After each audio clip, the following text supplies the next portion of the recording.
এ কি পাপ করেছিল? ও মিথ্যে কথা বলে মানুষের সঙ্গে প্রবঞ্চনা করে তাদের টাকা গায়েব করতো। তাহলে চল ওর ওর জিভটা টেনে ছিঁড়ে ফেলি।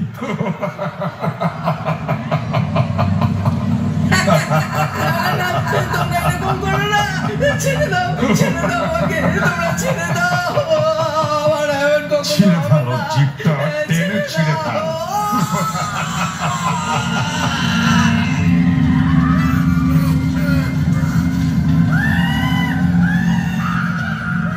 এর কি পাপ? এ জীব হত্যা করে তার মাংস খেত। তবে একে ধর, ওই গরম তেলের কড়াই আছে, সেখানে ফুটন্ত তেলে ফেলে দেই।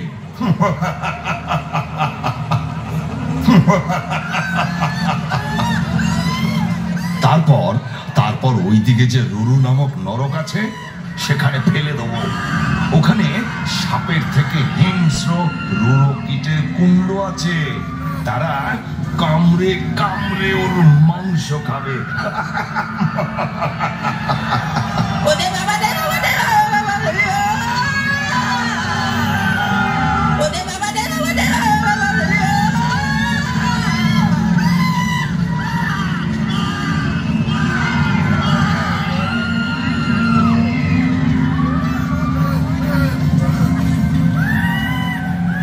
এ কি পাপ করেছে? ও নেশাগ্রস্ত হয়ে পরনারীতে আসক্ত হয়েছিল। ওইদিকে তপ্ত লৌহ কুণ্ড আছে, ওইখানেই ওর স্থান।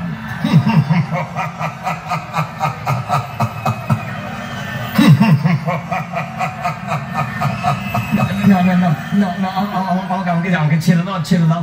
এই কাজ আমি আর কখনো করবো না। ছেড়ে দাও, ছেড়ে দাও, ছেড়ে দাও। এটা এখানে আসার আগে ভাবা উচিত ছিল।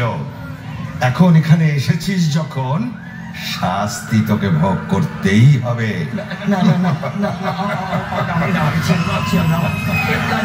আমি আর কখনো করবো না। ছেড়ে দাও, ছেড়ে দাও, ছেড়ে দাও।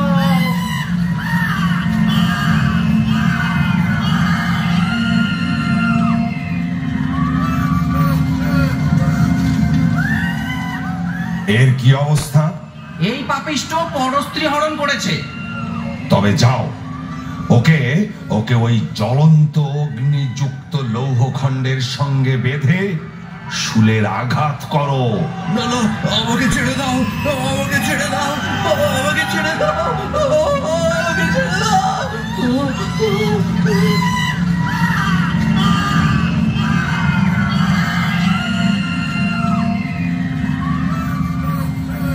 এ আবার কোন পাপিষ্ঠ? এ সমাজে গুরু সেজে ভণ্ডামি করত আর নিজের স্বার্থ সিদ্ধির জন্য বড় অঙ্কের টাকা আদায় করত। ওকে ওই নাগ পাশে বেঁধে শুলাঘাত করো।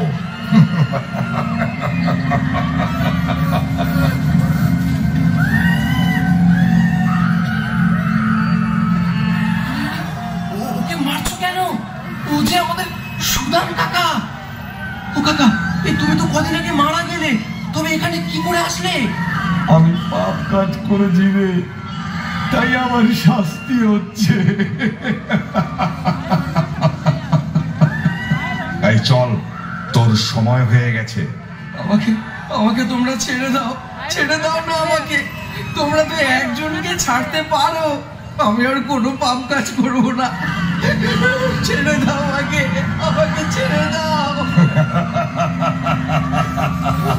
চল, মহারাজের কাছে চল, তারপর ঠিক যেখানে যাওয়ার সেখানেই যাবি।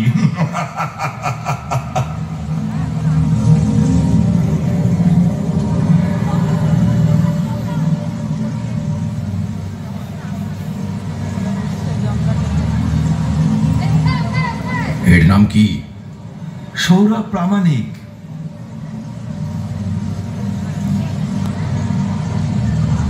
আরে এর তো এখনো সময়ই হয়নি। তোমরা ঠিক করে কাজ করতে পারো না।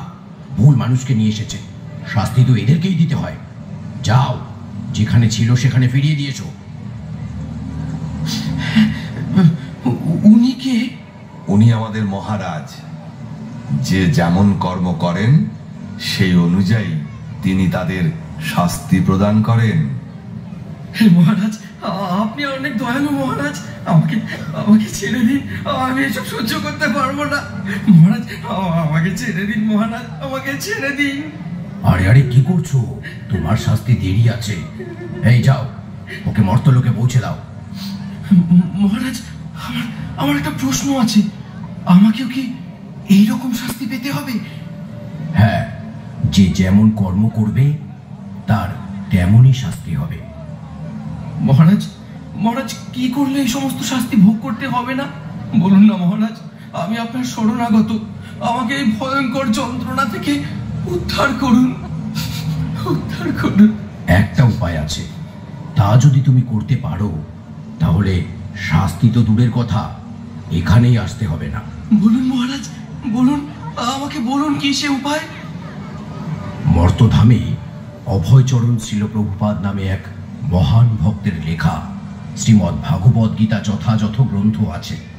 তা অধ্যয়নের মাধ্যমে যদি তুমি তোমার জীবনকে কৃষ্ণ ভাবনাময় করে তুলতে পারো তাহলে আর এখানে আসতে হবে না।